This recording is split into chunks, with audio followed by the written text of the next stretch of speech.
People want authentic. People want real. People want attainable. And so the more you can epitomize those characteristics when you're out there promoting whatever it is that you're promoting. You're listening to Brainwork Framework, a business and marketing podcast, brought to you by focus-biz.com. Welcome back to another fantastic episode. With us today's author, Aaron Bryan. He's works with authoring, self-publishing, marketing. He has done a plethora of jobs in the past that have contributed to his experience today. And we're so excited to have him on. Aaron, how are you today? I'm doing well, thanks. How are you, Chris? I'm doing wonderful. We were already having a great pre-meeting warm-up chat. Really great to chat with you already. We like to ask our entrepreneurs, tell us about your journey. What were you doing before that kind of prepared you into what you're doing today? Well, just remember, as we spoke and bantered in our pre-chat, I seem like a nice guy. You seem pretty great. So we'll see. Seem. Just make sure we keep it there. Seeming is not reality. Man, I've done, what was the question? Tell us about your journey. What were you doing before and what you're doing today? Well, in the reverse order, I'm a dual storyteller. So right now I actually am a voiceover artist. There's the studio back there. There's the studio mascot lying comfortably on the chair. I am a voiceover artist. So I'm presently the voice of United Healthcare, for example. So any of the commercials that you see or hear, it's the all-in-one member IDU card, and enrollment ends December 7th. That's moi. So I do a lot of voiceovers and I'm a storyteller in that regard, but on a parallel track of being a storyteller, I'm an author. So over here, I tell other people's stories. Over here, I tell my own. I much prefer this one over here, but I just love them. I'm very grateful for both. Before that, it's been multimedia, a lot of corporate and wedding videography. Give me a minute to purge the wedding videography, video transfer, video production, video duplication, anything that started with a V, really. Vivisection. I did a whole bunch of just things that started with a V. And a lot of jumping around jobs before I entered self-employment in 2007, bouncing around to working for someone else's dream, and hated all of them. I think I had 14 jobs within a 3-year period. Not kidding. But self-employment is where I belong. That's what suits me. So that's where I'm at. That's beautiful. And I hear that from a lot of other entrepreneurs as well. They try the 9-to-5 lifestyle and that doesn't seem so appealing to them. They much rather work for their own dream than someone else's. Yeah, that really is the differentiator, is just you clock in, clock out. You are earning a paycheck, but God forbid something goes wrong with that person's company. First of all, it's their company. It's not yours. It's their dream. It's not yours. You're a cog in the wheel. And if God forbid something happens with that pursuit, then you're out of a job. And then you have to then switch and then work for somebody else's dream. It's a constant trade-off. No offense to anybody who loves working for someone else and the stability that can come with that, because we all know there's a relative amount of instability in self-employment, but we thrive on it. You're trading one prison for another, and you're settling for and surrendering one person's dream for another person's dream. I said enough. I just kind of finally reached a breaking point, and it was 2007, really, I believe, where I said, I'm going to launch. I'm going to do my own. If I don't, I'll regret this forever. I'll be so remiss in a decade. And I'm so grateful I did. So I'm working for my own dreams right now. That's fantastic. A little bit earlier, we were talking about making investments and how we can invest our time and our money. It seems like we're trading that time when we're working for someone else and we spend maybe a lot more of it, but it doesn't feel quite like the same work since we're pursuing a goal that mostly benefits ourselves in the end. But there's the safest bet I feel out there is investing in ourselves as opposed to trading it for someone else's time or money. Yeah, it's not really an employment scenario, but this actually it smacks of the same emotion, the same trap that we can kind of find ourselves in, the rut. And last year, I actually detached intentionally from the voiceover community. There are powers that be. There is a voiceover Illuminati of sorts. And I felt myself really kind of banging my head against the wall, trying to become recognized, trying to become one of those people that are called upon to speak every retreat, every event that they have. There are these people that they go to over and over and over again. Well, I was a rising star in voiceovers, and I was an influencer. I was a thought-provoking new guy that just did a lot of anomalous things that a lot of your standard voiceovers, they don't do. I had my own database. I produced my own training videos. I wrote my own books. I was a renowned blogger of 300 blogs, 6,000 subscribers at one point. That's not very typical. I was very atypical, and I love being an anomaly in that regard. Even with all of that, I was not getting the recognition that I wanted. And here I was climbing the voiceover corporate ladder. This is the same thing as the 9-to-5. And I finally, my job, I pulled out of the voiceover community. March of last year or May of last year. And boy, did that just open Pandora's box and pop the lids off some geysers of creativity.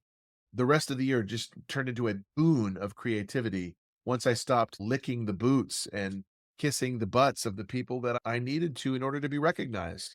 I'm so grateful I did that, man. Absolutely. I'm sorry to hear that it's such a boys club in almost any industry that you almost have to sell yourself out a bit in order to get to that next level and climb the ladder. But the fact that you can redirect that energy and say, hey, I'm going to do something different. This is about doing this for myself. And I'm the one who's going to achieve these goals. You went out and got it. And now look at you. The creativity is just spilling over. You can't hold on to it. It's just like, I can't stop this. That's your zone of genius. That's what people are performing optimally. They're loving what they do. They're producing a lot. They just enjoy the work they're doing. Yeah, tremendously. They say find what you love to do, you'll never work a day in your life, right? I still work, so I don't know who wrote that, but they're drinking something and I'd like a sip of it. I think overall, the people who are the most satisfied are the ones that are just doing what they love every day. And what I love every day is creating. I am called to be a creator. So that does not necessarily mean a creator of media that is widestream or mainstream. It just means creating something that I love. So my books are sci-fi in nature predominantly. Not everyone reads sci-fi. Some people read historical, or some people read westerns and romances. And people are silly in that way. Why would they read that? It's sci-fi. Come on. But I love creating. And even if nobody picks up my book, even if nobody buys it, which I hope is not the case and hasn't been the case, please buy my books. Starving college student. I love just creating something and looking back and going, I did this. This is my book. I designed this. I did the blurb. I did the layout. I wrote the book. I had it edited, some of it, but this is all me.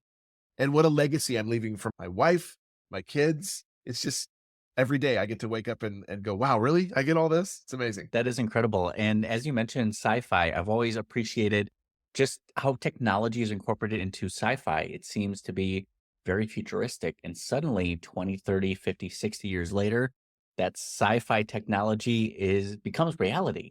How do you try to incorporate something that is futuristic and beyond its time and yet still realistic that it gets created a bit later? Do you think that's by design? Is it happenstance? Is it created from that thought or instance? Well, I'm going to be shameless here again. This is Dissonance. This is the first part or the first installment in my sixth book. It's called a Hexalogy, my sixth book sci-fi post-apocalyptic alien invasion series.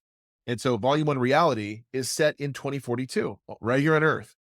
The prequel is set in 2026. So we have a few years, relax. The aliens haven't come yet. This is the very first one that I wrote. And then I went back and wrote the prequels and stuff. But yes, it's military. Yes, it is survival trope. Yes, it is in the future. That doesn't necessarily mean that things have advanced. I wanted it very grounded in reality. So the synopsis of my story is in 2026, the aliens came. It's only 2 years from now. And they killed off 85% of all mankind, including organic life. The rest are living in these fortified military bunkers underground called blockades. Can you tell I've told this story before? So because 85% of us have been killed off, there's been no forward movement. There's been no innovation. We are stuck in essentially arrested development from 2026. So even though this is set in 2042, we don't have factories where we're creating and rolling out these new Abrams tanks or these new jets or highfalutin technology. It's basically what we had to work with in 2026. So I did want that grounded in reality basis. The other thing I did, I don't think this is very atypical. Pardon me, I'm getting a transmission coming through from the president. What I did is he calls when he needs advice. It's getting a little annoying at times. What I did is I had them thread their way through Clarksville, Tennessee in this first book by using Google Maps and Google Street View. So largely where the operations take place was all done via a Google satellite view of plotting them here and then moving them there. And then their actual street names and actual businesses and actual establishments and actual highways and actual landmarks. I wanted that groundedness in reality that not a lot of books can hit if they're set 3,000 years in the future on some forest moon of Jakarta, whatever. That sounds a little too close to India. Jakarthanon. Now that's Greek. It's like, you know what I mean, though? It's not too far-fetched. They don't have to suspend disbelief there. It's really attainable.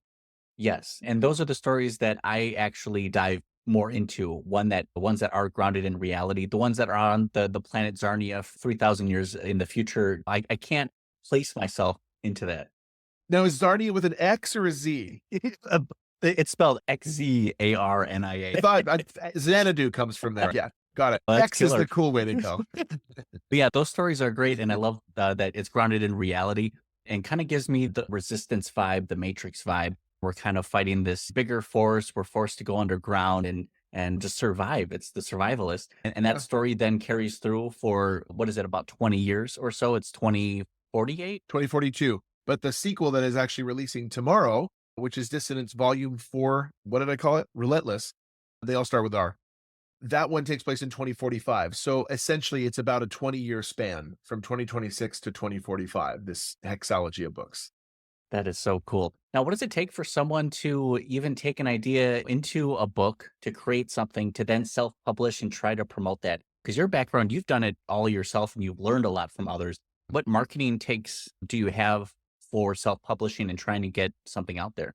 I mean, I've enjoyed the process. People who wait for traditional publishers are going to wait a long time. I don't have that kind of time. I mean, there's gray in here. You can't see it. It's there. And it's all from the traditional publishers. You lose a lot and you have to renounce and surrender a lot when you go the traditional publishers route. Now, I grant you, if Penguin Books came to me or Random House came to me and said, like, Mr. Ryan, we'd like to publish Big Cigar. Mr. Ryan, we'd like to publish your Dissonance series. And here's a fat check and have a nice day. That's kind of nice, but I've done all the legwork myself. I've edited it myself, and I've had them professionally edited. But when you go to the traditional publishing route, you have to give up creative control. Number one, I hate that. As a creator, I absolutely hate renouncing creative control. I'm a control freak anyway. Ask the wife and kids. I like to have the creative control. Number two, quicker time to market with self-publishing, way quicker time to market. And especially if you've got a change for a previously published book, you make your change, you upload it, it's done. You don't have to wait months to go through legal and compliance and all that stuff. You could command higher royalties, which everybody's in favor of. If I want to price my book at $9.99, I can do that instead of $2.99 for Kindle. You know what I mean? And there's so many other advantages with self-publishing. The specter of self-publishing that scares people away is the marketing side of it, always. No one likes to stand on a street corner with their sandwich board, ringing their bell and go, hi, buy my book. I promise it's great. No one likes that, and no one should. But there are strategic and super creative ways to do the marketing that you're going to do yourself anyway, whether you're self-published or traditionally published. The thing is, I was given the best advice a long time ago by an author, and I wish I could remember who it was. I know it was a girl. She said, the best way to do marketing is don't market, be an enthusiast. And there's a vast chasm of difference between marketing, being a marketer, and being an enthusiast. Enthusiasm is contagious. People love to buy and they hate to be sold. So if you market to them, that's trying to twist their arm and you should buy this book. Enthusiasm is like, look, I just want to tell you about an awesome story that I'm so amazed that I was given. I can't believe I was given this story. And you got to hear it. Let me tell you about it. And then you sit down and you tell them the story. And they go, it's contagious. And then they get excited about it. Yes, absolutely. And I think those instances can be applied to any area of sales or marketing, not just for books. Coming with your product or service with enthusiasm, like you said, it is contagious. Your body language is different, how you communicate the message. When you're thinking about sales, when you're thinking about marketing, you're trying to like hit them with a question answer and trying to frame it in a certain way. If you're just super excited about something, that's love. That's purely human. That's authentic. People love that. Yeah, absolutely, man. I'm one of those guys, the poor saps who did Amway way back when. And so Amway, I'll never forget you're actually taught this. This is how important it is. You're actually taught to say this, and I quote, do you like sales? No? Great. You'll love this. Yes? Great. You'll love this. I mean, you're actually taught to pigeonhole your clients and hem them into a narrow space from which there is no escape and then hit them with your Amway marketing spiel. And it really isn't that way. With a book, with any service that you're providing, as long as you are uber enthusiastic about it, that enthusiasm will catch fire and it'll spread and people get excited about your excitement. They don't feel high pressure sales. They just feel you've got something that you can speak to that has changed your life and maybe it'll change mine too. So where do I sign? That type of thing. Yes, absolutely. For those who are interested in starting their own book in order to try to increase their popularity, they want to be seen as an industry leader, maybe a thought provoker, as you mentioned. Is that possible doing your own self publishing through a series of books to try to make yourself seem more important in the world? Yeah, Yeah. absolutely. I mean, as a voiceover artist, I was in the voiceover community, like I say, people struggle with this. The two biggest things that hamper people in forward momentum of sticking their neck out and like standing apart from the herd is analysis paralysis and, of course, imposter syndrome. Imposter syndrome will hold anyone back who has aspirations of doing anything great. Who am I? What do I matter? You are everyone and you are everything, man. You can do this. I love Russell Wilson's quote about what his dad said to him. Now, we don't quote Russell Wilson much in Seattle anymore since he betrayed us and went away. He's been floundering with the Cowboys. I think he went to the Cowboys. I can't remember. But he said his dad said that was really unnecessary. Strike that. He said his dad told him, "Why not you? Why not now?" I love those two questions paired together. Why not you? Why not now? You have a unique vantage point. You have life experiences and lived experiences, furthermore, that differentiate you from the herd. And you have a uniqueness about you that can appeal to people. I love Oscar Wilde said, "Be yourself. Everyone else is already taken." And the more you can be, the more distinct you are from absolutely everyone else. And that's what makes you saleable. Absolutely. And I see this mistake happen with a lot of entrepreneurs, and I've been guilty of this as well. We're trying to get out there. Well, we tried to not going to put myself out there. And again, it could be that imposter syndrome. They're just afraid of failure. They're afraid of success, even. But we kind of get in our own way sometimes when we're trying to push ourselves forward. Sometimes it can be good to ask a friend, ask a colleague, so we can understand that shared experience. Yeah. Oftentimes we have similar experiences and we can help lift each other up out of that and help push each other forward. But it's tough kind of putting yourself out there. Almost feels like you have to be vulnerable and people have to learn about you. And people are afraid to make it feel like they have an ego about themselves, but they want to be enthusiastic about themselves, but not so self gloated. Like, I don't know what it is. I don't know. And I just had a million different answers that I wanted to give you, and now I can't remember any of them. I'm going to try though. I'm very humble. You might not know it because we don't know each other that well, but I am extraordinarily humble. And so to put myself out there, I'm exceedingly grateful for any measure of success that comes my way. And so I take that with a huge dose of humility. So to put myself out there and promote and put things in all caps and say, the official promo for the new release by Aaron Ryan, all caps, you have to be your own cheerleader. And it takes a measure of boldness to say, I am simply promoting this. I am not enlarging my own ego. There's a difference. One of the things I did teach, though, when I was in voiceovers as a coach was stop being a person and start being a persona. So, of course, you are going to have to balance those two out there. Like you just said, people, it requires a measure of vulnerability. People want authentic, people want real, people want attainable. And so, the more you can epitomize those characteristics when you're out there promoting whatever it is that you're promoting, as long as you can epitomize that, but also balance it with a little bit of, hey, I know who I am and God's made me fantastic and I've got something incredible to offer. So that's this book. I am exceedingly proud of this book. So what I can do is I can take my little ego and put it into here and I can promote this instead of me. It gives me an object to put forward instead of necessarily putting myself forward. That's not going to work as well with everybody. As a voiceover artist, you are promoting yourself. I mean, you're promoting this right here, and this, but you really are promoting yourself. So it does take a bit more to suppress maybe the ego that might creep up there. Overall, though, you are somebody special. I mean, you have to kind of reconcile that with yourself on your own terms, but it is possible. Yeah, absolutely. Are there any resources out available online, like either your favorite authors, YouTubers, podcasters that kind of go into more detail, either the marketing aspect, the self publishing, or any topic that you're passionate about can share with our audience? Yeah, well, with regards to self-publishing, any self-publishing author who is watching this or will watch this will freely concede that the marketing side is just the hardest side. You just want to write. You just want to create. And I completely relate to that. So there are different people like Shelby. I can't remember her last name, but Shelby does an Instagram course for self-published authors. And then Steve Piper is a great one. I'm doing Steve Piper's click testing course right now. And I love that course because it basically helps you narrow down all of your ads that you're doing. It helps you fine tune the message that you're putting forward. And so that's crucial because if you don't put something out there that's going to resonate with people, then all your ads that you're paying and all that ad spend is just going to be not a waste, but it's going to fall on deaf ears. So those are the two that I would recommend. And then as far as favorite authors that have their own channels that encourage, I wish J.R.R. Tolkien was alive today and had an Instagram channel because boy, I'd follow it, but he's just not alive. Shelby Lee, I was trying to remember her name. Shelby Lee is a marketing by Shelby is an Instagram guru.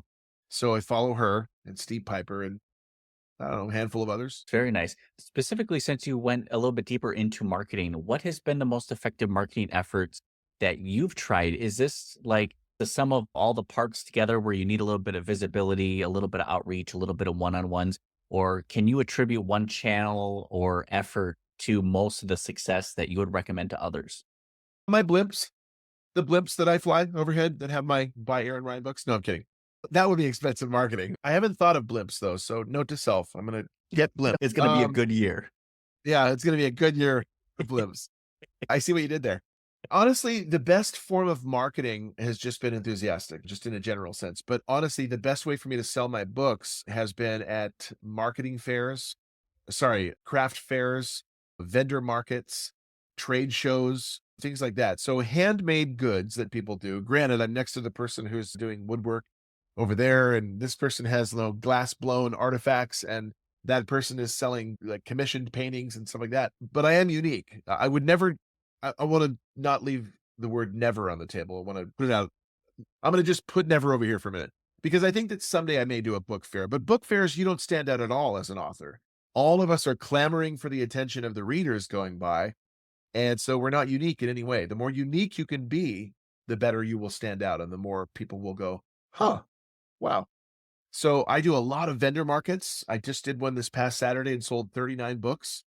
I did a 3-day one. It was in June, I believe, and sold 100 books on the nose over the course of that 3 days.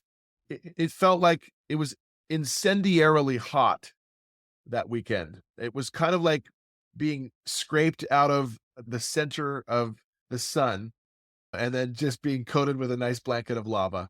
It was super hot. And so it was almost excruciating to do that, but it was totally worth it. Took one for the team.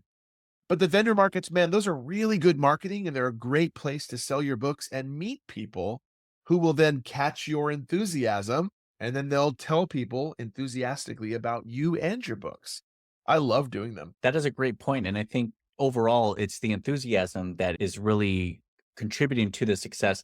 If you apply different tactics, but still the same fairs and met the same people, I don't think the book would sell quite as well had you not had all this enthusiasm to match with it. Yeah. No, absolutely. I mean, the pom-poms help as well. So the pom-poms that I wave about feverishly, I do have Bell. them. I have them color coded. So I have a blue one and I have a green one. I just think the more that you can get yourself out there and people love local, it's really funny and it's just bizarre that they ask me this, are you the author? I'm like, no, my name's Doug. I'm just selling Aaron's books here and signing them as Aaron. That'd be just so weird. So they actually ask me that and I have to just preempt them and go, yes, I'm the author. Okay, good. I beat you. But the other thing is they always ask, are you local?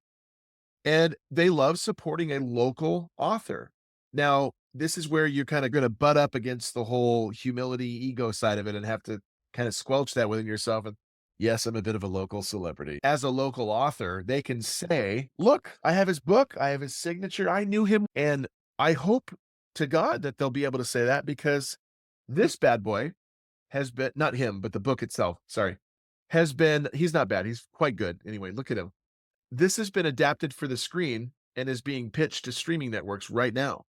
Netflix, HBO Max, Paramount, Imagine Entertainment, just a bunch of them. It's being pitched. And so if this gets made into an episodic series on one of those streaming networks, people are going to have these and go, I have this book, and they'll say, I knew him when. So that's another thing that generates buzz and that people can rally behind you for. Anything that you can give them as a reason to support a local author who wrote his own books, who has a screenplay, it's being adapted to screen. They want to get on board that momentum train, man. And it's so cool. It's a great feeling. Yeah, absolutely. And I think it's a testament to the quality of your work, the fact that people will keep coming back and sales continue to increase. They want to tell their friends. They want to get the next volume, the next series. They are hooked. They want more. The books suck. They just appreciate my enthusiasm. No, I'm kidding. The book is garbage, but man, Look, they're he's actually so blank cool. inside. No, it's very true, but it has to be your marketing is only as good as your product, right? So the product, thankfully, fortunately, I've had plenty of years experience writing, and I put together something that I utterly believe in. I am so proud of these stories. And so that's number one. Number two, the marketing and the enthusiasm around it just gives them a 1-2 punch of like, it's a knockout. I've got to buy. It's a Jake Paul, Mike Tyson knockout, I say. It goes 8 rounds. Like, You got 8 books. It's a whole yep. thing. I love it. Now, for those who want to buy your book, learn more about you, and get connected with you online, where are the best places they should go? Favorite question. I love this question. So number one, you can go to author.com. And I want to clarify that's not awful, Aaron Ryan. It is authoraaronryan.com. I don't know if awfulaaronryan.com is actually out there somewhere, but authoraaronryan.com. Or you can go for the sci-fi post-apocalyptic alien invasion military thriller series. So you take a big breath for that one. That is dissonancetheseries.com, but people always misspell it as dissidents. So just simply go to books.com and that will forward you to dissonancetheseries.com. That's the whole series website. So authoraaronryan.com, dissonancetheseries.com. All the social links are at the very bottom of each page. That is excellent. And we'll have those links down in the show notes and the descriptions. That way there's no confusion. People can get the direct link right there. But it's always nice to have that forwarding domain. I would even consider purchasing Awful Aaron Ryan just to have it, Let's just look to that forward it. Could you? Let me look that No, up real quick. that's actually a marketing strategy. Just as Elvis Presley, his campaign manager made buttons that said Elvis Presley sucks. So they got you coming or going. Either way, they own the resistance there. So Yeah. Hey, awfulaaronryan.com is available. Add to cart. I swear you should just make it a page dedicated to not liking yourself. And suddenly you'll create this subscriber list of people who don't like you. And who knows, they might buy something later on. You might need Yeah. like a pseudonym or something. Yeah, I should do that. I think I'm just going to get it just for the fact that I can say that it's there. You have these interviews, and I always end up saying that it's not awful, Aaron Ryan. And then people are going to watch this later on and go, I wonder it. Let's go. Awfulaaronryan.com. Holy cow, it does go to his site. What a smart guy. Greatest marketing tactic. What are you so excited for? You're wrapping up 2024 here. You have a book releasing. What are you excited about in 2025 going forward? Well, first of all, it's the screenplay. I can't wait to see that get picked up by a streaming network because that is every author's dream is to have their book that they worked so hard on. And I worked so hard on these. To have that adapted for the screen is one thing. To see it actually materialize on screen, I'll be as giddy as an 11-year-old schoolgirl. I don't know why I changed genders there, but anyway, that's number one, what I'm most excited for. Number two is I'm excited to actually take it a little bit slower in 25. I mean, I was full tilt, balls to the wall. Can I say that? Absolutely just nitro speed throughout this entire year because as a voiceover artist, I've seen the industry around me crumbling, not by virtue of the fact that I left the community. I'm not saying that it's crumbling because I left. That was really poorly worded. Hi, I'm an author. This is where it's awful, Aaron Ryan. We're all being beset by AI. So a few years ago, it was the SAG-AFTRA strike, or last year it was the SAG-AFTRA strike. It's always been low bidding, underbidding colleagues, lowballing clients, the economy. But now we're contending with AI, and people would rather spend $45 for software from Speechalo, type in their prompt or Chat GPT or OpenAI or whatever, type in their prompt, have it render it to audio, and then throw it up on some site somewhere. It's disconnected, it's inhuman, and furthermore, it's inhumane. It's putting a lot of good, hardworking voiceover artists out of work. So my income has dropped, and in a panic, and in planning, I've pivoted to becoming an author again, and now fiction. So that really only started late last year. So I have authored 7 books in 1 year and worked very hard on them. I deserve a break. So that's what I'm going to take in 2025 for a little bit and just continue to market while I work on the next book. But I am doing a children's book because I have an 8 and a 5-year-old boy. They're right there. I was looking at your screen. They're right there. And so I'll do the children's book and then I'll take a break. And then I have another one and then I'll take a break. Well, you deserve some time off, but it's smart for you to understand what's going on in the market and try to pivot so you can come out ahead, just seeing that your income is dropping.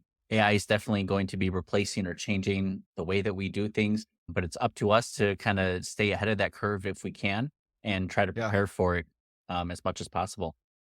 It's scary. As a creative, I would never willingly surrender my God-given ability to create. It is the coolest thing. And the fact that creative industries are under siege by AI just sickens me. I have video production clients that are just they're under siege as well. The revolution's coming, man. It's going to be televised. And I hope there is legislation. I don't remember what it is, but I just hope that legislation finally catches up with AI and the damage that it can do, especially to the creatives. Yes, absolutely. And a lot of people were saying they were hoping AI and automation would take away a lot of the hard labor, the very mundane tasks that we hate doing. Instead, it's doing all the fun and creative ones that we like to do, like the poetry and the songwriting and the video. I mean, it's unfortunate, but it's crazy to see what it do. It doesn't create, it just replicates and imitates. So it's always going to need some sort of human input, human creativity in order to even continue the AI operation. So it'll be Yeah. interesting to see what happens. Knocking on wood. Knock on wood. Absolutely. We'll have to have you come back for part two, volume two, once you have like your 16th book out, or maybe AI changes drastically in the next 3 months. We'll have you back on. But so thankful and grateful to have you on, share your journey, your story, the tips and tricks, everything that you're working on. So great to meet you. And thank you for coming on. Yeah, thanks for having me. I appreciate it. Remember, author, not awful, Oh, aaronryan.com. yeah, that's right. Thank you. Thank Thank you. you.